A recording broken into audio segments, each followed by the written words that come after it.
Today on the call, we have Arsney in the product team, Dominic in the commercial team, Joachim in every team, and Mark in the finance team. Hypha is a platform that enables agreements. We might think that agreements are simple, but if you've ever had an argument, you know that sometimes agreements can be very, very difficult. And this touches all levels of not just an organization, but in society at large. We have to agree on what our goals are for collaboration. We have to agree on what our priorities are, and we need to agree on the accountabilities. Who is going to do what, when, and how? That people are going to be compensated or paid in a fair way. Traditionally, society has lent itself to an authoritative or a centralized approach because by damn, someone has to make a decision somewhere. We've developed this idea of decentralizing the decision-making process, distributing that to more and more people. We bring in different perspectives. We bring in a different background, a different expertise, different skill sets, different experiences. And we need to come to an agreement in this new space, in this group, in this organization, in this village, you name it. There are agreements all over the place. Sometimes I call the DAO an agreement machine because it has all the capacities and all the necessary tooling to say, hey, here's an easy process. Here's an easy way to do that. But let's not forget there's humans who are making the decisions. It's not a machine that's making the decisions for us yet. It's coming. We all know that. But in the DAO, which we sometimes call the decentralized human organization, we still have the human at the center of the decision-making process. For us, this breaks down into a sense-making phase where you put all the stuff on the table, all the facts, all the items, all the critical issues, and then you get to the decision-making space. If our focus is on making agreements, what makes Hypa different than some regular text editor? And the second point is that what we are building goes hand in hand on the global level in terms of taking personal responsibility. People using this tool actually need to be participative and understand kind of the whole decision-making process. But because we are decentralized human organization, we also need to upgrade our human system. You first make agreements maybe between multiple persons, and then you're slowly scaling things up and be able to participate with many people. Eventually, you could use a tool like DocuSign, right, to kind of prove that this person signed off on this contract. And that's pretty good. But when you're talking about agreements that impact tens, hundreds, thousands of people, that's the difference. That's when the agreements with a tool like Hypha are so different than the way they've been done in the past in various ways. You're not going to have a very good experience putting together a Google document that's, say, a proposal for a community and having to email it to 100 people. Now you got to deal with 100 different people screwing around with a document, making comments. I mean, I'm done. Like at that point, I'm just leaving the community. I don't want to ever do that again. And in a scenario like Hypha, we have this beautiful process of staging where everybody gets to take a look at this document and go, oh, okay, I like that proposal. Oh, it was by Mark. I hate him. I'm not going to vote for this. Oh, it was by, Arseny. He's a funny guy. I like him. So maybe I will. But no, really, you have this period of review and comments, and then people can refine the document and they can put it back up on staging, right? So you can do this sort of version control quite easily, publicly too. So not only do people get to see the end result, they get to see the entire process publicly. And then finally, when the document's prepared and ready and you think you have enough support, you put it up for a vote in the community. It's voted on. I can't vote on documents with DocuSign. I can't vote on documents with other tools and also get the version control, the transparency, and ultimately the timestamp that says this is exactly what happened.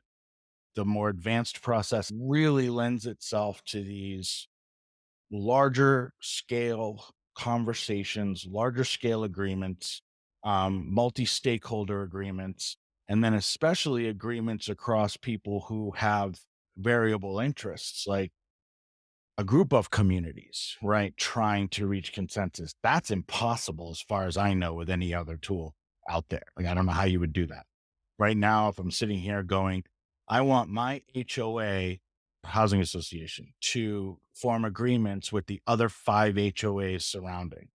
We can email and get this and get that and maybe get leadership and have some calls and put it, but that's going to be like a 6-month process. It's amazing what I think it can do as an agreement machine. It can't be underestimated what agreements mean and how many agreements we make all day long. We just don't see them that way.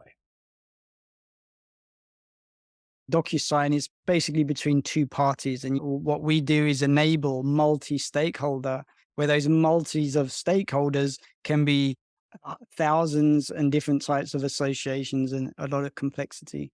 You always have people who disagree. So it's always a little bit harder to make decision. And sometimes, although we use our tool, I think we are not the best customers because we are aligned. I think like real potential of Hypha is going to come through once we have really big amount of people that are not in agreements. This tooling is really helping making decision at scale. When there is multiple stakeholders or like when there is like multiple parts involved which have very hard time making decisions because of this or that, it's enabling also people who don't know each other to make agreements and then put that as an official part. Second thing, we should open up just what happens when agreements get broken. Agreements are central and they're kind of amazing. Inside of the Hypha tools, we support different types of agreements, and some of them are easy. So a group of people, whether it's 10 people or 10,000 people, when the community creates that type of agreement, it is voted on by the whole community. It is permanently recorded, and the act of the conclusion of the voting cycle can automatically release the $100 to the tree company that is now going to provide those services. So some agreements really have a lot of power to them because of the implementation side in this example. Some agreements are documents that speak to how do we agree we're going to behave, or how we're going to work together, or how we're going to organize to achieve some goal. And then it can again be voted. And voting is a whole lot of digesting of information from a really large group of people. Once people get used to using these tools for agreements, the fact that all the votes are transparent, the fact that the results are transparent, that they're permanently recorded, this is a level of participation and relationship with the agreement that is previously not possible. And then those agreements can be updated because, again, digitally stored and represented in this transparent way. A week later, a month later, the organization says, hey, we see version 1.1 of this document. We see how we can make it better. Does the community agree to make it better? They vote on that one, and it's connected back in the chain of agreements. So you have a history, and making all of this transparent and usable by a group of people, whether it's 10 people working together or a whole community of 1 million people that live together in a small town. That's the level of capacity that these tools provide.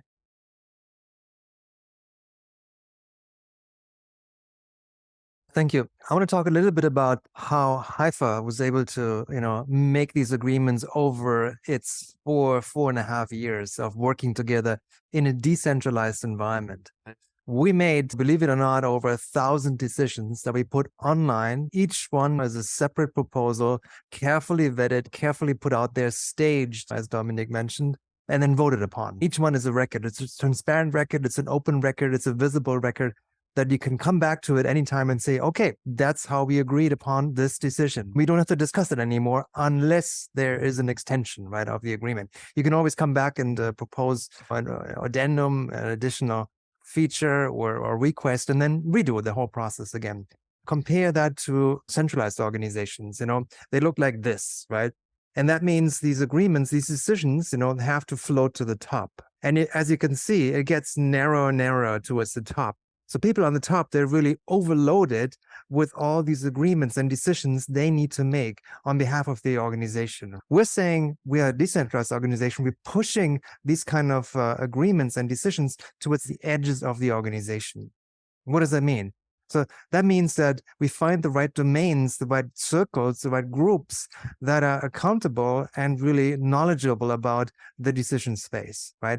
So if it's a decision that affects the entire organization, well, we invite the entire organization to give their vote. And we can do this in multiple ways. We have a very configurable DAO. That means you adapt it to your needs. If you feel like you're more into consensus decision making, you can do that. If you're more on consent-based decision making, that's fine. If you do something in the middle, like in Hypha, we have what we call an 80-20 rule. So it's 80% unity and 20% quorum. So 20% of people need to show up with their voice power in order to pass the decision. And we also distinguish the decisions that are being made inside the core team space, right? That's what we call a binary decision space, because you do need to move forward. You do need to say to a proposal, yes, we're going to do that, or no, we're not going to do that, or come back later. So the agreement is more like an alignment process. It's a building up of a consensus that, yes, we are supporting these ideas, right? They're floating to the top, and then you can do something with it. It's not a yes-no decision that's necessary like in the core team space. So there are multiple contexts, really, where you can make different kind of decisions with different tools. The Hypha DAO allows you to configure it to your needs and use the decision tools that solve your problems. I come back to the idea that we have of circles. If you get a group of 50 people, there's a level of meritocracy that people need to have in order to be able to achieve quality consensus to make a sensible decision. And that might not exist amongst these 50 people. So when we talk about decentralized or distributed decision making, we've also got the concept of circles, which you might associate with a working group or a guild or a functional department in a company. And that collection of people is then also empowered to make a decision within their circle of, let's say, meritocracy. So you might have the marketing people, or you might have the developer people, you might have the gardening people, you might have the construction people, and they're making agreements together based on the meritocracy that they've demonstrated, and that the overall group has agreed that those people should be the decision makers for that particular area. And that's very, very well structured, even within this idea of a decentralized organization.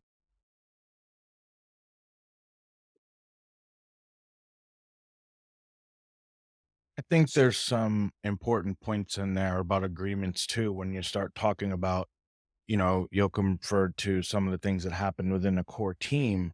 And when someone's applying for a role, for example, or a job, there's always an agreement, right? There's some sort of contract, at the very minimum, a job description, an hourly rate, or whatever, some kind of compensation, and it's agreed. But what's interesting about how we do it is I say, this is what I'd like to do. And the rest of the DAO looks at it and goes, okay, that sounds like something that would help us. And so we hire each other, right? And it's such a beautiful thing. I mean, I cannot say enough about this.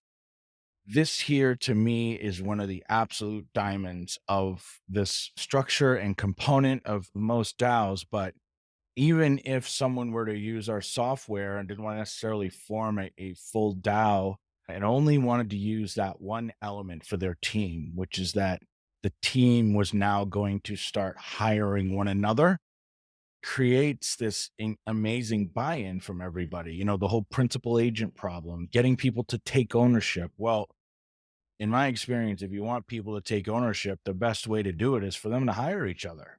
Because now we all feel like owners, because that's the position you're taking. I look at Gav and I say, do I want him in my startup? Not, Gav, I wonder if he'll be a nice report and make me look good to Joachim, the big boss, right? Like, that's not the arrangement. No one has individual authority over another individual. And that makes a huge difference, because that's ultimately the problem in a traditional org. And I dealt with this as an owner in 2 different companies, and I hated every minute of it. I tried my best as an owner to do things like give people raises before they asked for them, so they didn't have to have that discomfort of coming to me and asking for money. I tried to pay them for their performance as best I could. I made these intricate contracts with incentives that were deeply aligned with the growth of the company, and They never took ownership. And I realized the reason was because I controlled their fate and they had no impact on mine outside of their basic performance. They couldn't fire me. They couldn't change my compensation. They could do nothing. And that asymmetrical power structure is what destroys organizations. I'll say it right now. That's at the heart of it. The biggest leap that I can see already in this new working paradigm is the team hiring one another and no longer this asymmetrical power structure. Power imbalance in traditional organizations is creating way more resistance than we know because we don't know another way. So we're unaware of it. But I'm telling you, when you get free of that garbage, it frees up a tremendous amount of creative energy. Think about the spirited discussions we had. We had one earlier today. We just get in there. We get a little emotional sometimes. We have to calm ourselves down, but we're not fighting. I'm not screaming at Yoakum. You're not screaming at me. We can get excited and not feel worried. Yoakum's not going to come away from the call and go, I'm going to fire that bastard, right? I'm not going to come away from the call and say, Gav's an asshole. He's out of here, right? Because we're on equal footing. That's human-centered, real human-centered, not this inauthentic bullshit stuff. This is the real deal. Thank you, Dominic, for speaking the truth. Yeah, I think I agree with everything that you said. We have this new paradigm in terms of organizational space, and that's not something that's there because of technology. I really see DAO as kind of technological extension what's happening in organizational space. You can call it sociocracy, you can call teal organization, but I just see DAO as technology that emerged to support that space. I think eventually the biggest tension is like activating each member to realize their power, because I think full power of DAO is going to come through when people really realize that they have power and then start to participate. So I see that this is kind of cocoon stage or in the global level, and it's very, very young. So I think some people approach it harshly and that they will say, oh, you never voted no. I mean, there are some members who like to vote no, but I think we're also inside Hypha trying to work on that culture and kind of try to bridge this gap to realize, okay, why people don't vote. We have the brains of the apes and technology of the gods, right? So it's kind of like that with DAO. So we really need to upgrade our system. And it's in order for this technology to be useful, we personally need to realize our own power in participation. Even saying no, there is a lot of work to be done for people to realize, okay, I can actually vote no. If kind of few of us vote no, things can change. And in kind of, I'm also realizing that power, like, okay, I'm here for 2 years. That helped me bring voice. Voice in Hypha terms is kind of token that gives you voting power.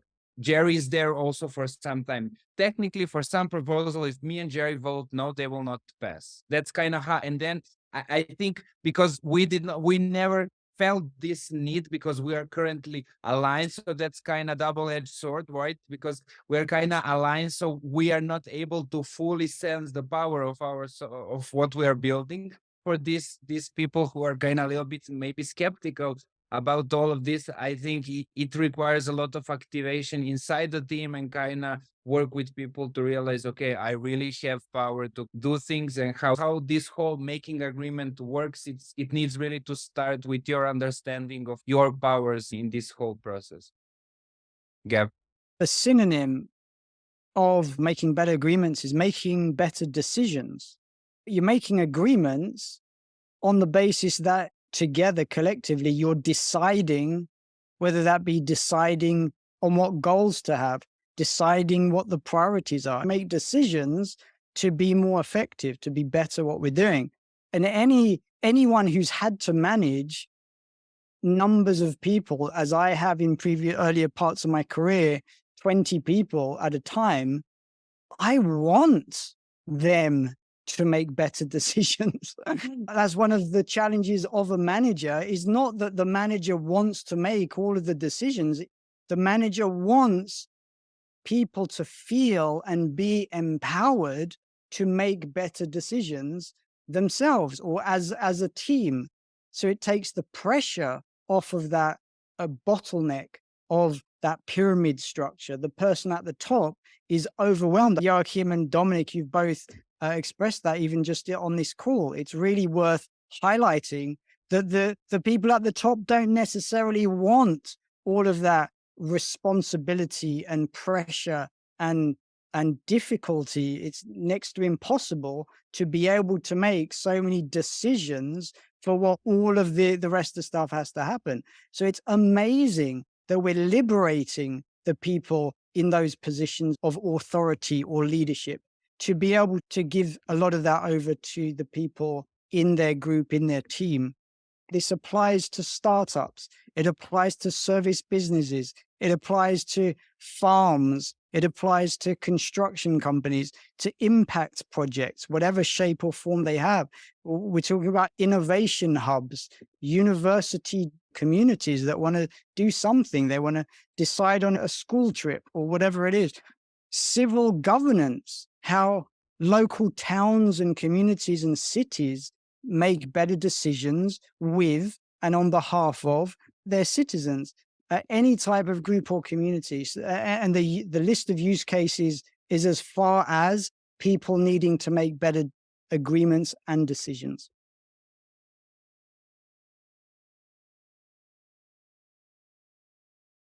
To the point I was making about this resistance that comes from the difference in power between a decision maker and a traditional org and a person, there's some sort of social law. That friction that gets caused is also unused power.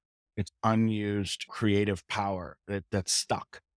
And when you release it, and that gets that empowerment, Gav, like you were just mentioning, all of a sudden people don't want to make decisions in traditional orgs for the reasons you're talking about. They're worried about the repercussions. They're worried about standing out in front of their peers, taking a risk, because it is a risk. Don't say it any other way. Even with the best managers, it's a risk to go and speak your mind, speak your piece, especially if it's contrary to the sort of conventional wisdom or the decision or the movement and the rhythm at the time. They have to take that risk. That takes a lot. And the best managers in the world spend so much energy trying to empower their teams. And I keep thinking, like, what a waste. I really do think that the concepts that are contained within this structure, this way to make decisions, this collective sense making, structures like DAOs, is we've eliminated managers. We've eliminated the need for that kind of leadership, the kind of leadership that has to take on all the decision making, has to spend all this energy to get people to do something that happens naturally here. Now, to Arseni's point, it's not automatic. This is not some just easy peasy throw a bunch of people into a DAO and everybody's, creative power just comes blasting out of their face. No, there's a culture here because this is a new paradigm. You can't say that enough. This is a new way of thinking. It takes time to get your head around it. You feel vulnerable. You feel exposed. I remember initially feeling almost just like confused. I didn't want to say anything in channels because of the transparency.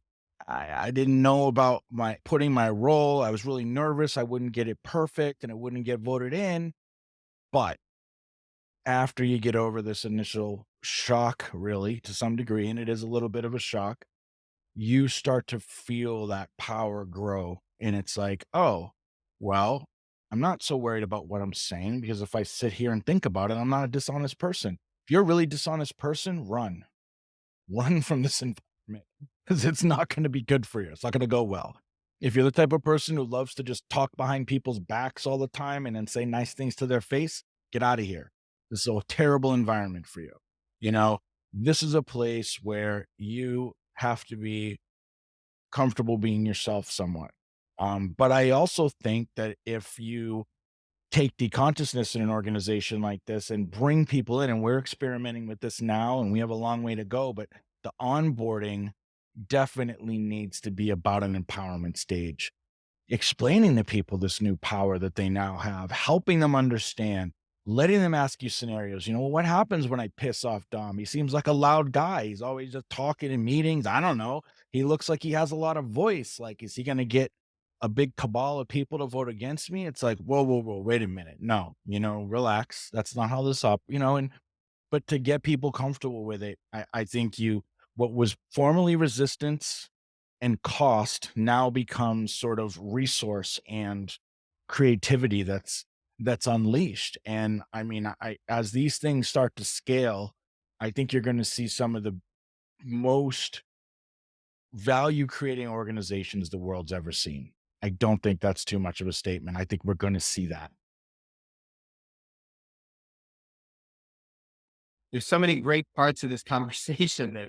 But I wanted to pick up right where Dom was on scale. Scaling is both numbers of DAOs that are working individually and collaborating with each other. When the culture inside DAOs begins to really feel the power and feel the potential of what these agreements and decisions can be and that effectiveness, then they can begin to work with each other. And these agreements can grow between DAOs, between elements of the ecosystem. DAOs can also scale within their own space, within their own DAO, because you can have communities that really represent the stakeholders in what this DAO is doing. And so I can imagine there are all different kinds and shapes of DAOs, but the ability to speak collectively, to be heard, is a skill. And the more that we're doing it together in large size DAOs, where I'm voting on the city should have a park over here, and small size DAOs of like, and we want to make sure that there's vegetable gardens in the park that are going to, be planted with squash and corn. All these different DAOs that have their purpose, their context, and the familiarity of working together in this collective, responsible decision-making process, fully transparent and recorded it sounds like, oh yeah, all right, well, we wrote it down. It is empowering. Fully transparent decision-making is something that has never existed before. And that is the game changer that allows scaling in every single dimension. Joachim. Yeah, thank you for that. I mean, what we're doing here, what we're experiencing here is nothing short of the future of work. I mean, these are experiments, these are, activities we are launching inside the DAO on a day-to-day basis, right? And this is just us, right? Now think about, we're releasing this platform now to everybody out there, right? I mean, there's a whole generation out there of Gen Zers, of millennials. They are really frustrated with the way work is conducted today, right? They don't want to report their bosses anymore. And as you said, Gabriel, managers have the same situation, right? They don't want to figure out, who is making the decisions and pushing everything down. They want participation, right? So this new form of organization that we are creating here is a way for people to participate, right? Not to being pushed into a box, but to free up your real potential, right? And participate in new ways of making these kind of decisions, right? So it's a paradigm shift, and I'm glad to be part of this experiment. And I can't wait to invite all of the others out there who want to see how this future of work looks like. How does it work for them? How does it feel for them? And what they can do in this context. Thank you. Yeah, and I just want to highlight kind of what Gav says. It really, this conversation of this topic is kind of making agreements. And I really like this idea that, usually when you come from this type of organization, it's interesting that we have people in both ends of the spectrum. So it's like, it's not just that you're frustrated with this and there are evil people there who wants to control you, but it's also that they're frustrated with the way things are, but that's kind of, it's like all the decision making is on them, so they feel overwhelmed. So it's like we have this big imbalance, and I really like how we highlighted, and because there is this sentiment in kind of in DAO space that it's like, oh, evil people, we are building this for evil people, but at the end it's not these evil people. It's like in a sense the way the structure is put in place, maybe it was put in place before for certain reasons, and then it slips out of control. Maybe it was put because of the bad reasons, but kind of current structure that we have is pushing these decisions to be made at the top. So and then even I did not have experience experiences being kind of executive, but I have it just in small kind of working with people, right? And then you're in certain position of power, and then how it's difficult for me to outsource things for people because people always ask you, and then it takes you so much time to say, no, but you can do, no. And then they come to you and says, just tell me what to do. It's just like, you don't need to be just try to organize football tournament in your kind of neighborhood, and that thing will happen. Like, you will have maybe some people who will push, and then you have some people who will, and then these type of dynamics are just reflection of what's happening. So I'm really glad that we highlight that it's not people at the bottom or people at the top that it's evil. It's also not that it's system it's evil. It's just that system is now outdated. Maybe it was serving certain purposes. I also look at that in the way, like, when you are young, when you're a kid, right? You need your parents. So in a sense, they are making decisions up to certain age. So I see that as civilization, we are kind of moving into that stage. Okay, we needed someone to make decision for us, and now we are moving from that, and it's like, okay, now we are capable of making our own decisions. So it's going to be messy at the beginning, but the more time passes, the more I feel that kind of real value of us is kind of our own experiences, and how can we then translate this experience. And I feel that kind of Hypa is just this polygon for understanding all of these things, but what actually happens is kind of before. And what Dominic says, I think onboarding is going to probably be a very big part of Hypa that can last. It's going to last much longer than current onboarding, where you just sign up. In order to really understand this tool, you need to pass certain things, and then probably Gen Z kids will be like, okay, well, this is normal. Like, what, like, when somebody in 30 years watch this, they will be like, what are they talking about? This is kind of how things are. So hopefully we came there, that like these things become like funny, but yeah, we are not there. Dom. Yeah, I'd agree there with Arseny, and something you were talking about at the beginning that really makes a lot of sense. I'd never thought of it this way before, but that tension of decision-making power and accountability in a hierarchy, right? Joachim brought up earlier the pyramid. That's what it feels like, you know, right? What the way we do it is almost this like fear-based, if you can't make the person below you do it, it's your ass, right? It's like, what kind of system is that? That's sort of like, the old, I forget what it's called, but the conundrum where you put a gun in the middle of a room and you say one person can leave, right? Like, give me a break. Like, who wants to live like that? And of course, it starts to create and sort of, or at least build the conditions for sociopathic behavior, right? You're so scared, you stop seeing people as people, right? You have to see them as players to move on the board, beings to get them to do what you need them to do, so you look good to the next person above you, right? Like, it's like, in the pyramid doesn't quite go that way, but it's like there's two boots. So there's the boots from the top to the people on the bottom, where it feels like, they're looking up and they have no power whatsoever, and they're almost crushed by that constant fear of, being fired, being passed over, being ignored, whatever.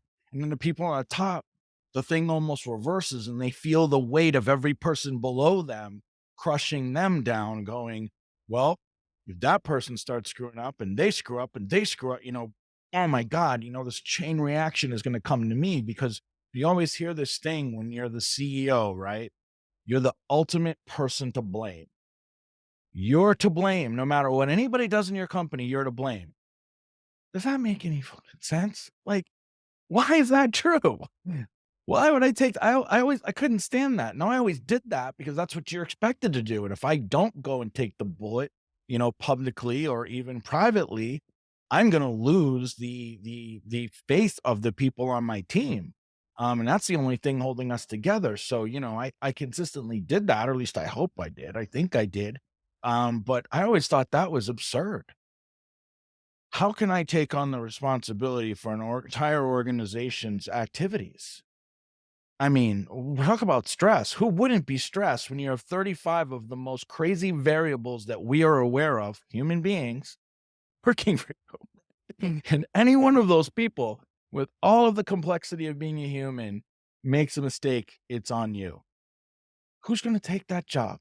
Right. And even when you do take that job, what's it going to do to you over time? The old system changes you. Why is it that people over the course of careers get progressively more resentful and bitter most of the time, right? Get more rigid, get less open, less creative. We see these trends. There's data for this. I'm not, making this stuff up. Like, this is the data for most people in their jobs and in their careers. The system over time molds you. You're going to be a product of the systems you're in. This is a completely different thing. It's moving you in an entirely different direction, right? It's slowly but surely releasing that. I've had to work on that. I'll admit it. I'm used to leading. I'm used to being able to make decisions. And when all of a sudden I got to do sense making and talking with everybody, sometimes I want to go, look, just get the fuck out of my way. Like, I need to get this done, right? But it's changed me because I also don't have that feeling every day when I finish where I go, I hope nobody screws up, because that's my ass, right? I don't have that anymore. I get to start releasing that.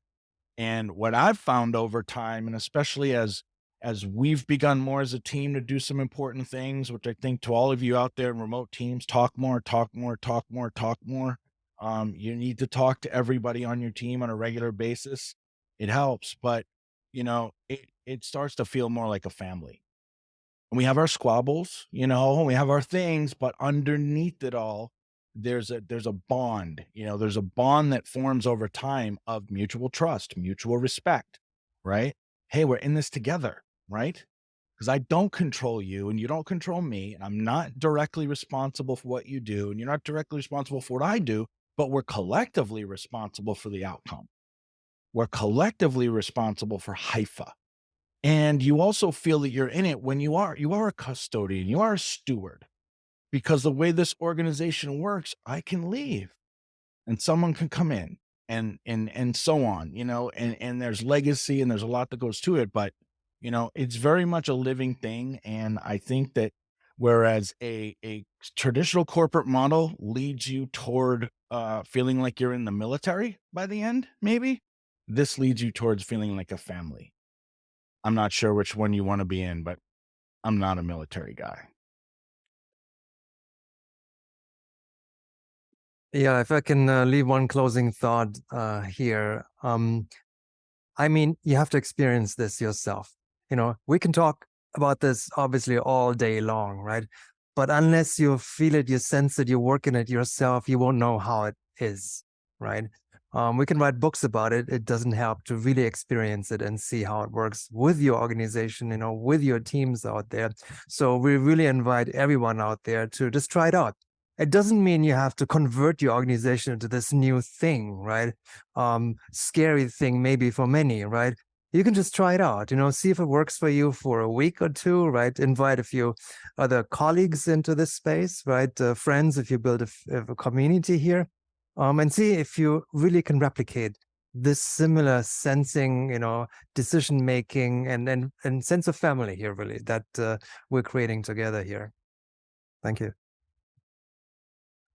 Yeah, my kind of closing thoughts are really to continue what Joachim says. I think people really need to experience that, and that was a really experiential thing. That's one part, and then other part is really expect and embrace friction and tension, like Dominic says, because I had very similar experience, and I think based on how much you were in the old system, you will need to heal from that and kind of change things.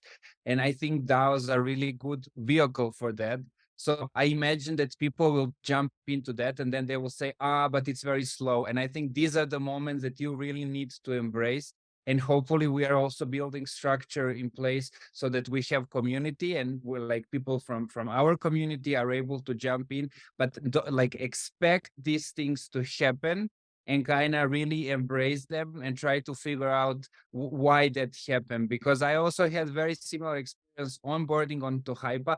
I'm like, oh, now, I mean, I'm working in decentralized, but people are actually not get used to it. So it's kind of like hidden, it's like, it's a centralized structure hidden behind decentralized. And then the more I explore, the more I realize it's different. So it's really like embracing tension. And then the more you kind of experience things and dip your toes in, the more you will understand these things. You cannot really understand them because there are not many things that you're able to experience maybe in kind of current system that maybe some people have are lucky to have some experience, so they have something to relate to, but there is nothing to relate to. It's kind of like new experience. And also, like, I sense that based on I don't know, I know that like somebody was sharing on our Twitter a long time ago, this book, how it's called, every like history of the world, this yellow book, that's basically, it was research into different historical points, but basically is that there is like many indigenous people, it's kind of like our natural way of making decision is this, so we kind of build this system in the meantime and realize, oh, we kind of, it's not very good system, we're kind of coming back. So I'm seeing this as new paradigm for us, but on kind of for us as a humans, I see kind of coming back to something that's more natural for us, because everything that we discuss, it feels like it's not natural that you're burning with stress. It's much more natural that you let go that stress in the same way your body, right? It's not that like one organ is taking all decisions. Every organ in your body takes decision for certain parts, and then the body work as a whole. So I just sense that this is natural structure that we are kind of learning how to use it. Yeah. Yeah, I wanted to say that my wife will say things like now, like, why is that going to be efficient at making decisions? You say you're making agreements, like that doesn't sound efficient. Like, don't ask everybody if we should go get Korean food or Italian food. That would just take forever. There's no efficiency there, yeah. But at the end of the day, what you're building by making decisions collaboratively is a powerful capacity that never gets cared for or never gets nurtured and created when you are just a top-down organization. So yeah, it might take a little bit more time to decide if you're going to have Thai food or, Mexican food or whatever. But at the end of the day, you built a family of participation, of collaboration, and of care that simply is worth it. It does not exist any other way. I'll give my closing thought. We've talked about having squabbles, even in our previous of making better agreements and decisions. Part of it is learning to communicate with each other and not make assumptions about what other people should do, right? It's imposing our perspective, our model of reality, without having a clear agreement on whatever the decision is. So it comes back to me to that accountability question. We have to learn to be really attentive and really listen and catch our own selves making assumptions about what we think other people should be doing, when that hasn't been acknowledged or discussed explicitly. And I think it's a really interesting psychological space that we are having to relearn, because we were not taught this growing up with the kind of parenting that we have of being told what to do, when to do it, sit up in your seat, don't slouch, all of this kind of stuff. And there are deep psychological effects that get carried forward into our adulthood. Sometimes I think we're just hairy adults. Or we're hairy children. Sorry. We're kind of we're older children. And it's that maturation process that we're having to go through to learn how to make better decisions by making better agreements with each other and finding a way to really honor and respect the individuality without imposing our will. And hopefully that leads us to as we talk about, a better paradigm, a better way of doing things for the world. Because what we learn to do through this kind of an organization is going to influence everything that happens out there in the wider world in terms of geopolitics and war and force-backed taxation and poverty and neglect and all of the and abuse and all of the things. We are learning to have a different level of communication by organizing ourselves in this way, and that will filter through to we can hope and pray to change for the better.